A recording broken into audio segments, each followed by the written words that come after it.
Good morning! Karugtong ito ng ganap namin last Saturday. Sa ground floor ito ng building kung saan kami nag-a-attend ng service. Nakakatuwa mamili dito kasi bagsak presyo ang mga gulay. Sobrang mamahal kasi ng bilihin dito sa Japan. Kaya lubos ang tuwa kapag may nakita kaming 100 yen na gulay. Mura lang din mga prutas nila dito compared sa ibang shop. Basta ang rule, huwag kang mag-convert from yen to peso para hindi ka mamahalan. Fast forward, tapos na kaming magbayad at nakaalis na rin.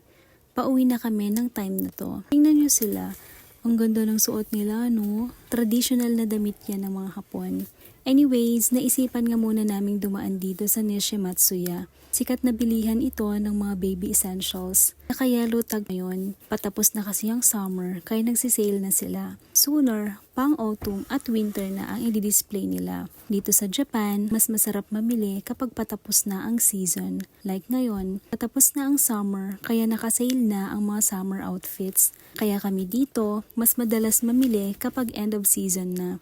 Makamenos man lang sa gastusin, diba? Kompleto ang baby essentials dito guys, pati car seats and strollers available dito. May mga baby chairs and tables din.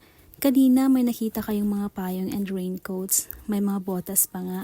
All seasons kailangan yan at hindi naman nawawala ang init at paminsan-minsang ulan. Pero halos araw-araw ang ulan kapag nagta-transition na ang season. Diaper mga yan, may Mami Poco at Pampers na branding dito. Sinubukan namin yung Mami Poco. Yun kasi nakita naming pinakamura. Hypoallergenic din naman daw sabi ni Peja. Pero nagkaroon siya ng rashes. Kaya nagtry kami ng Mary's. Japanese brand siya. Mabuti na lang hiyang ni baby. Mas mura din siya compared sa Pampers. Meron ting maternity essentials dito. Mga plus size aunties para sa mga buntis. Lactating bras. Pero meron din silang regular bra. May mga nakita rin akong maternity dress. Sobrang mahal ng feeding bottles dito guys. Video ng brand na gamit ni baby. Baon namin yun from Pinas. Yung set of 3 bottles na bili ko ng few hundred sa Shopee. Pero dito yung isang bottle, libo na ang presyo. Ang mahal. Ang cute ng pacifiers nila oh. Sobrang mahal din pala ng silicone bottle brush nila. 150 ata ang bili ko niyan sa Pinas.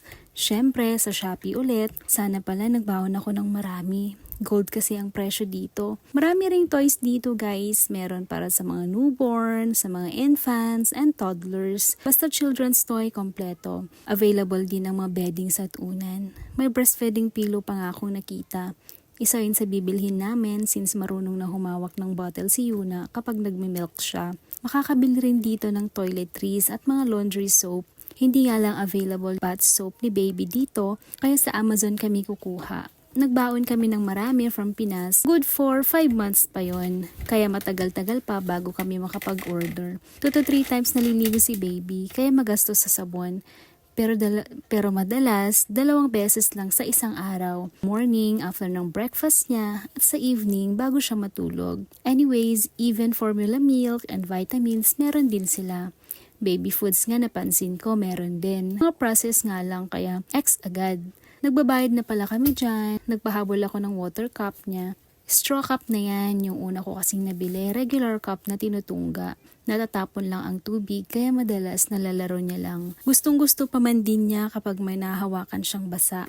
Yung basa ini-spread niya from head to toe. Feeling niya ata naliligo siya. Ganyan din ba babies nyo? Anyways, kuha rin kami ng sombrero ni baby para sa lakad namin kinabukasan. Yung plastic bag na orange, tinatanong ni cashier kung kukuha kami. 3 to 10 yen din kasi ang plastic bags nila. Depende sa size na kukunin. Mas malaki, syempre, mas mahal. Yun lang muna for today's video. Arigato, thanks for watching!